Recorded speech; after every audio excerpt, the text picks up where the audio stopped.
Você escute essa canção, Deus vai falar com você nesta canção. Marcas de batalha. Quem tem marcas de batalha? Todo campeão tem. Todo campeão traz estampado no corpo as marcas da batalha.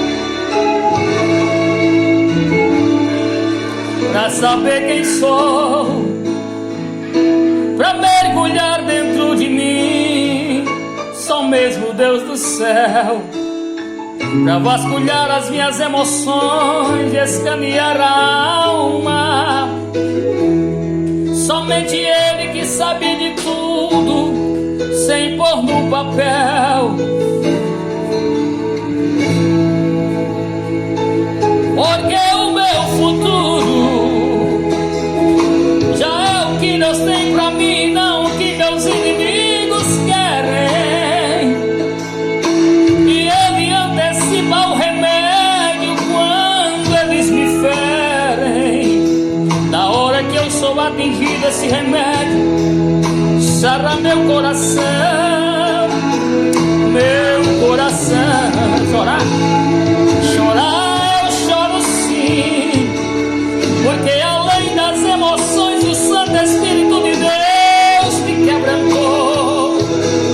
Eu fui quebrado muitas vezes os pedaços, foi Deus quem me ajuntou.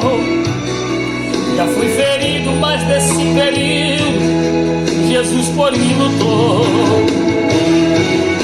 Eu trago marcas de batalhas e sinais de guerra. Ainda sinto no meu corpo as dores desta terra. Eu trago em minha mão esquerda escudo de poder, na outra espada da palavra pra me defender.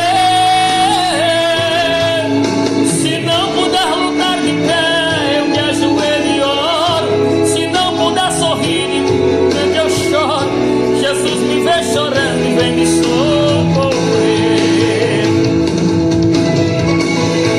É isso aí, as marcas de batalha estão estampadas no corpo de cada campeão. E você é mais que campeão, mais que vencedor. Escute. Chorar eu choro sim, porque além das emoções o Santo Espírito de Deus me quebrantou.